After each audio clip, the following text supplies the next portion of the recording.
Hey, you there. Just wanted to let you know you are now listening to the AK Mindset Podcast.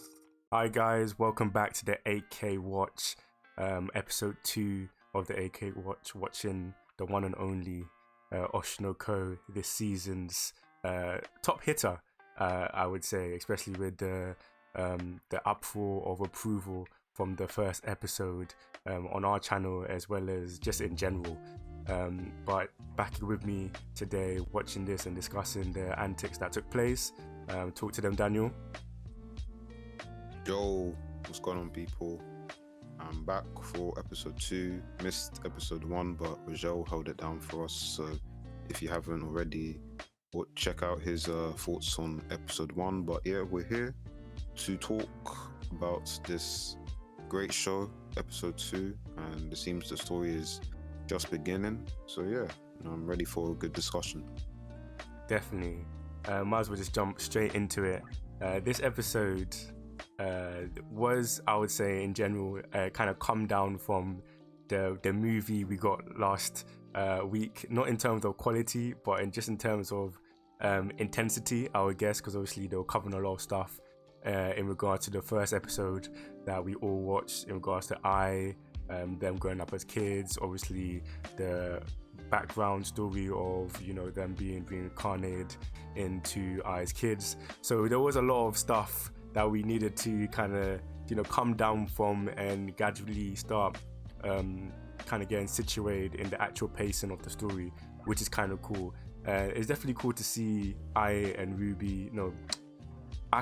and Ruby growing up a bit, seeing how for me, it's so kind of confusing how they could have survived such trauma, especially in the beginning where they seem to be just reasonably well adjusted kind of pre-teens or teens, you know what I mean?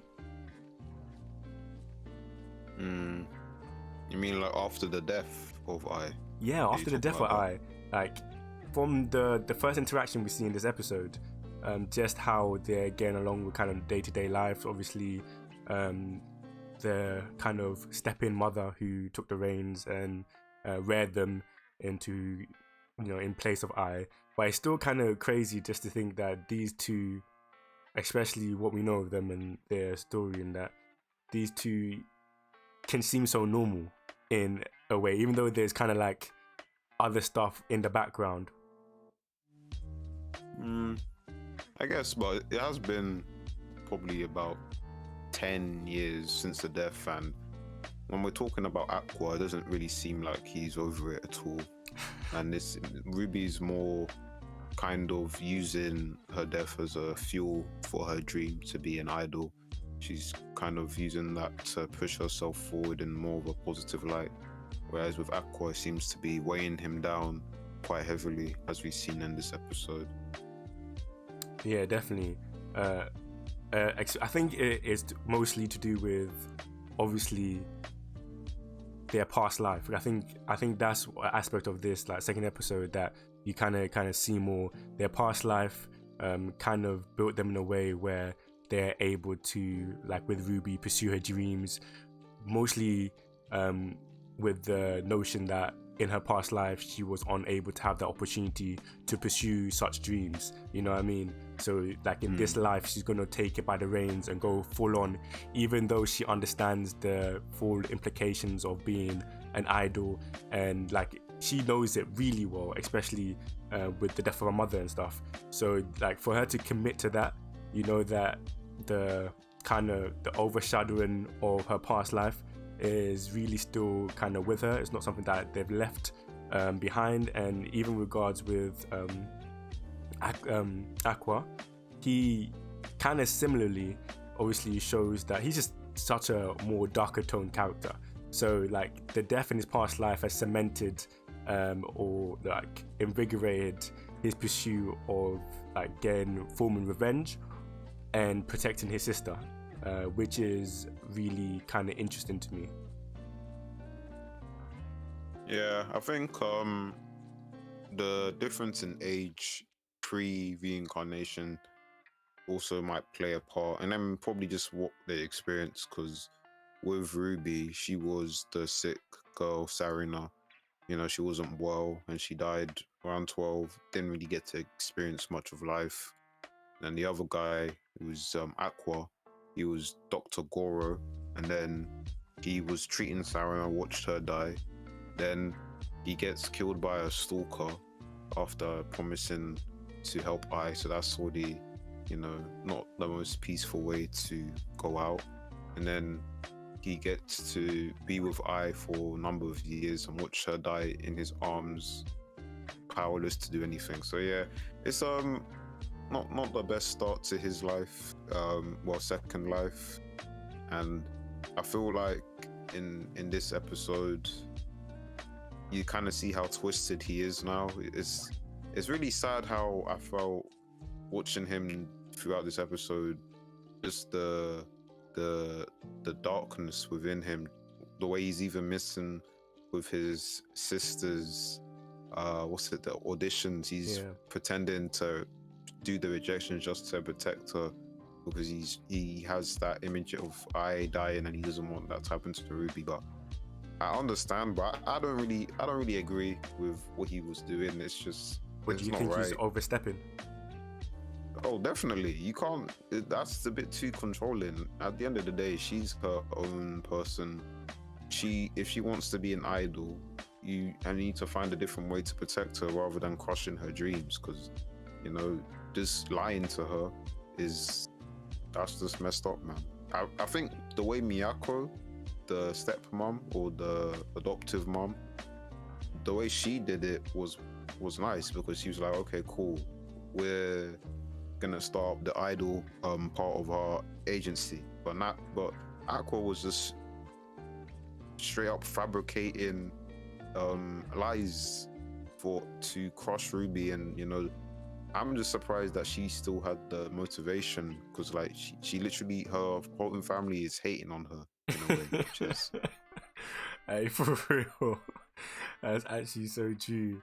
Like the biggest hater, even though like in a way his deepest intentions are kind of pure, but just everything that is taking place and how he's going about it is so maniacal and so like controlling. And it's like, it's scary, because like as a person, especially with a family member, there's no way you should kind of restrict somebody in the pursuit of their dreams. And it's even like his adopted dad said later in the episode, forgot his name, but he was like, you know, the director, yeah, he was basically like everybody has the right to dream, even though he kept on getting rudely interrupted by his moms. Yeah, she was boying it, man. Yeah, she was mocking it still. Every 2 seconds, just pop in, the miso soup is ready. Aqua-kun, are you staying over for dinner? Hey, let me just tidy up. It's messy in here. I was like, rah. They were trying to have some deep, read the room. They were trying to have some deep conversations. Exactly. Even overshadowed what Aqua was going to say, because I was really interested in hearing his response to that.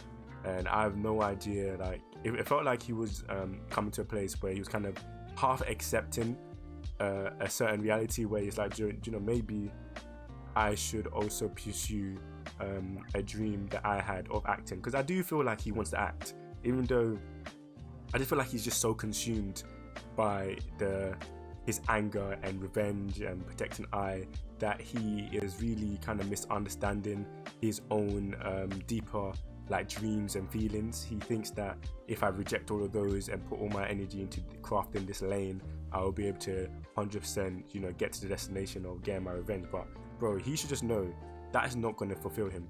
Like, bro, nope. At the end of the day, you're not going to be fulfilled. You're going to get your revenge, and what next? Like, what? Your sisters, you're not supporting your sister. You didn't have the opportunity to spend time with your sister and the people around you, but you're fixated on a revenge plot. Like, nobody wants that for you, man. Just be better. And that's kind of something that I hope he kind of grows out of, you know what I mean? Yeah, I mean, it seems, I mean, obviously we both read the manga. I'm not going to pretend I don't know where the story is going, but Just trying to compartmentalize right now as an anime only, just from that perspective.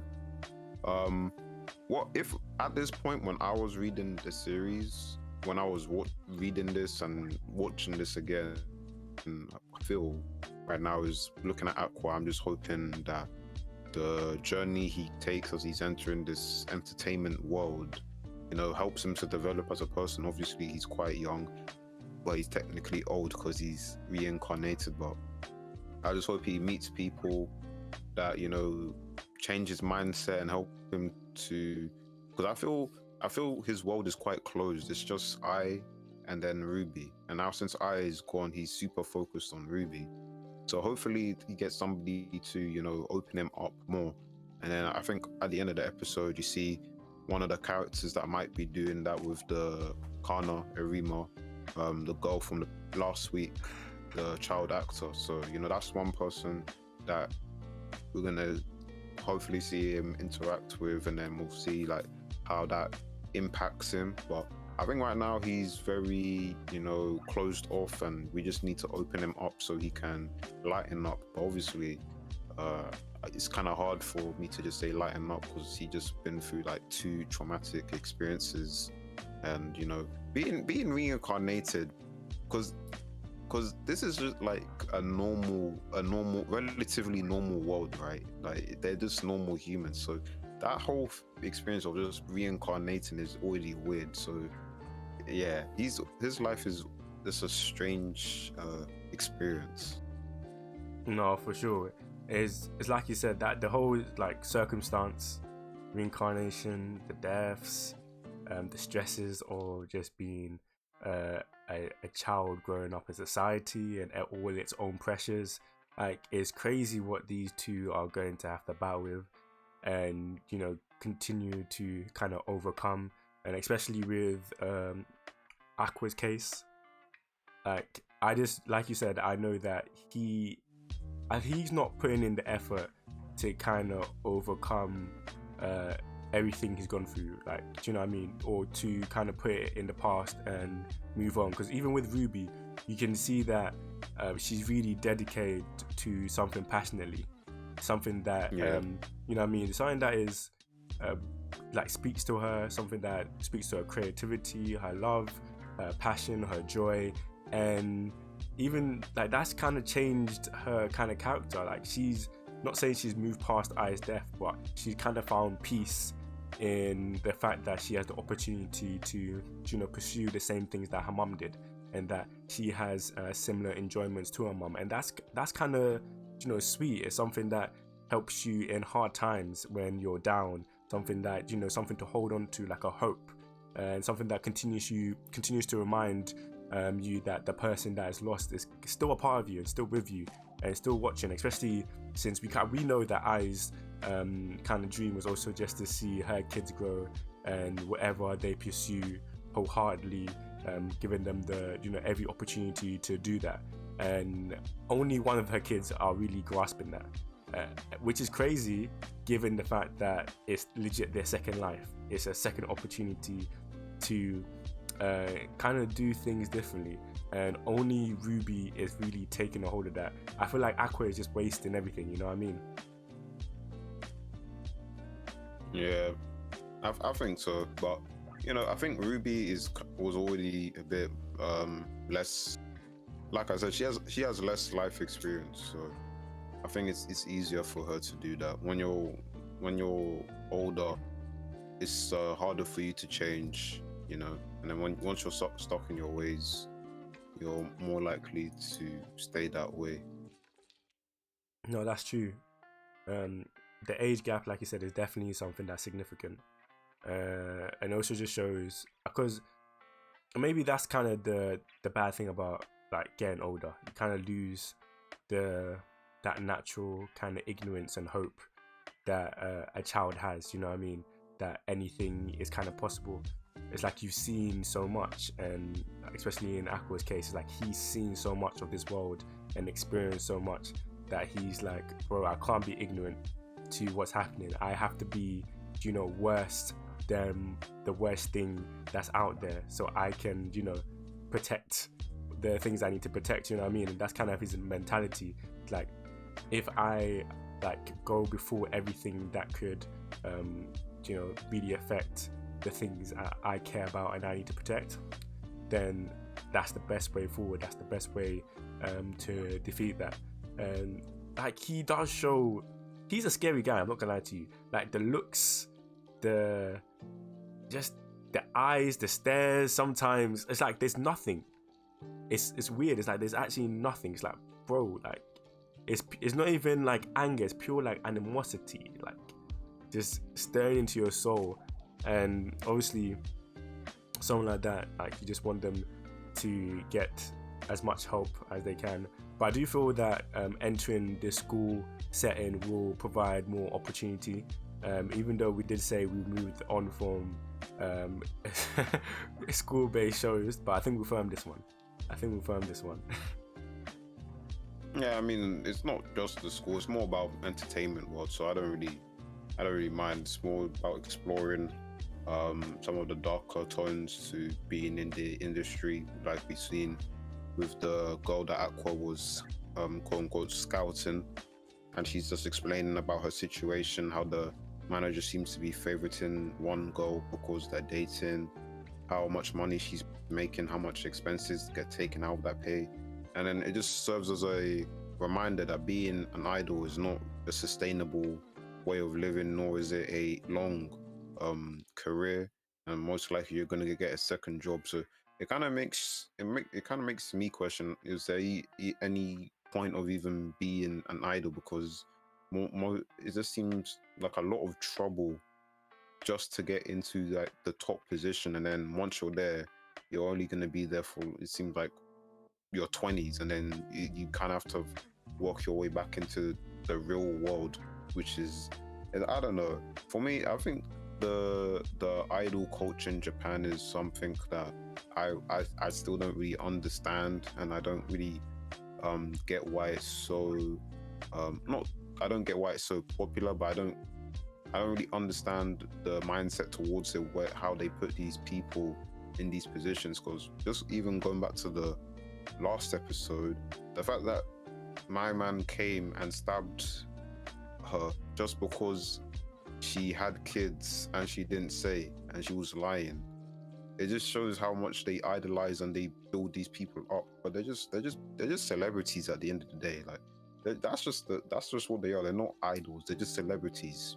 I don't get the pedestal thing, but obviously it's a culture gap. But yeah, those are just some thoughts.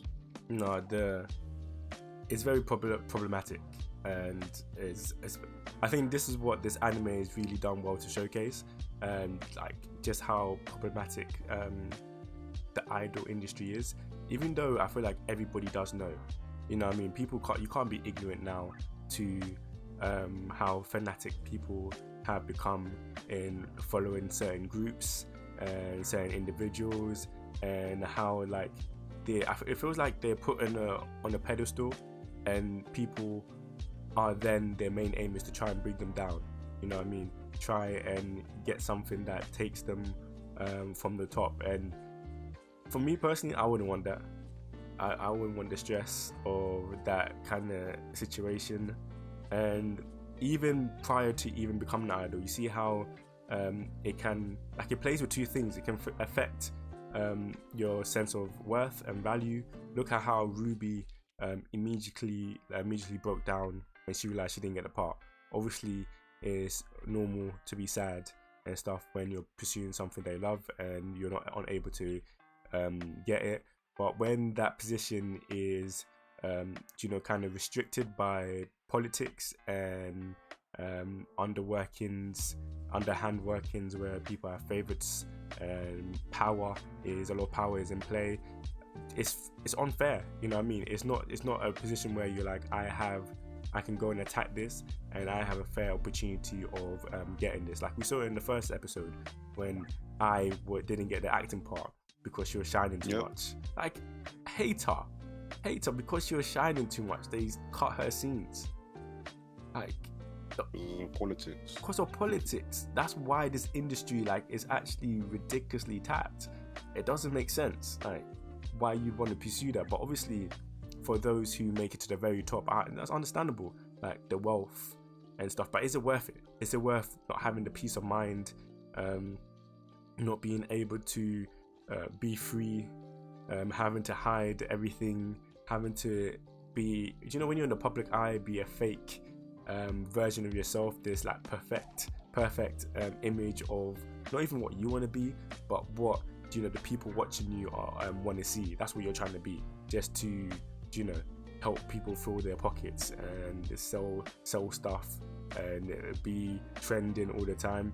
It's just crazy. So in that aspect, like, that's where I understand where Aqua is going. But maybe Aqua should just like divert his attention to just changing the industry by getting influence, because he's a smart individual. Like, obviously he's a grown man in his body, but he's highly intellectual. Like, he can take his position and the head start he already has as an adult in a child's body and really influence stuff, you know what I mean, and really make a change.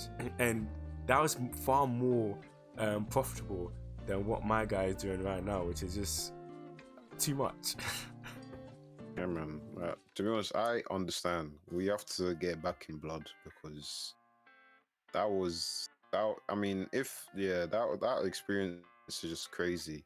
The fact that the dad allegedly got someone to kill his mom, or his second mom. But yeah, I understand. I think one thing, just talking about the adaptation, just how it's looking, what I like is just the art aspects. I really enjoy how they're doing the darkness in his eye. In his eye with the star, just showing. I think it's capturing that intensity I saw in the manga.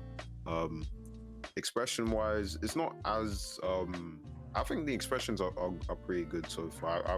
I think the art looks really, really nice, and it's everything I had expected from the studio. So I'm just hoping that they keep it up. As you said, it was kind of a slower episode, but I feel that was suited, because last week was just a journey where they take you to the peak.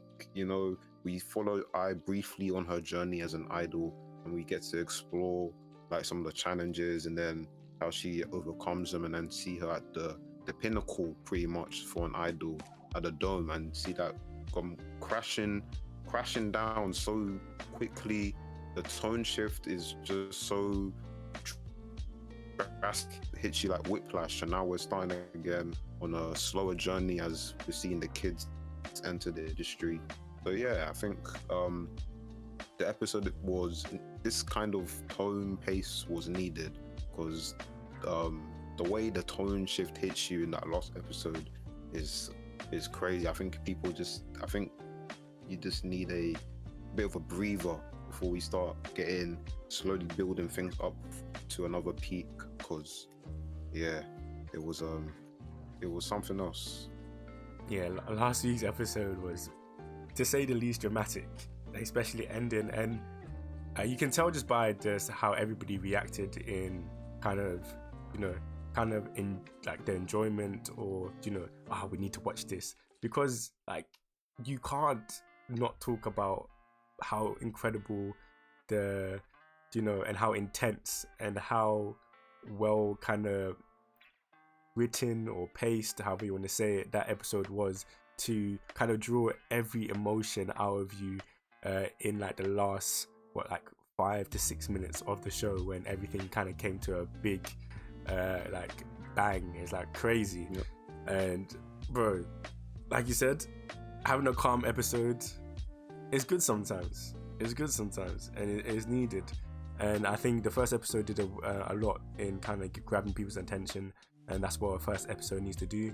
And hopefully this episode continues to kind of draw people into the characters, because these characters, with their motivations and everything that kind of surrounds their pursuits in the field of choice, as well as just general society and stuff, and discussions on idol and society and fans in general. Hopefully that kind of keeps people drawn in to the series, because all I know is that it's going to be fire. It's actually going to be fire. Is there anything overall you want to say about the episode? I guess my last comment is just about Miyako, the adoptive mom. I just really like her relationship with Ruby. You know, very supportive.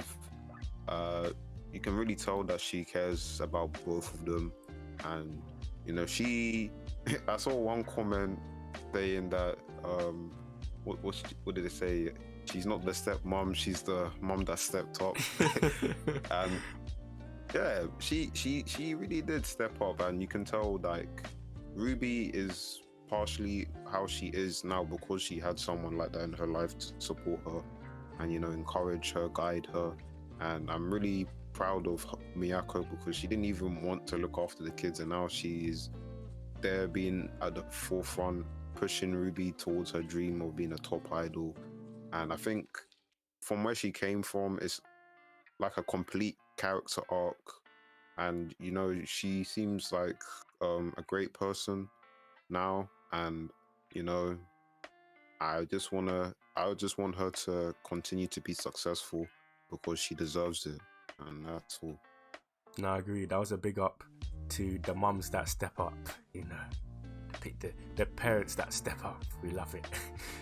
Especially when it's not your responsibility and you do so, which is crazy. Not a lot of people in the world will be able to do that, and that's definitely something that obviously stood out to me as well in this episode. But overall, my kind of last thoughts was it was a good episode, a very good episode, and it's a good stepping stone in terms of what, you know, to expect and kind of where we're gonna lead on to, like, going forward from the season.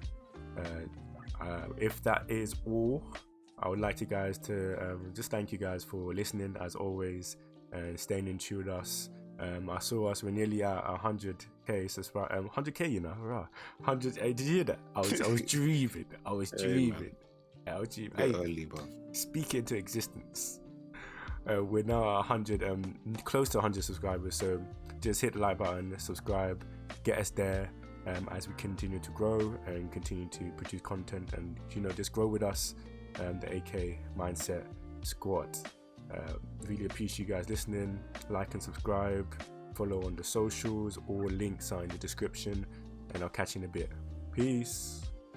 Bye. Love you.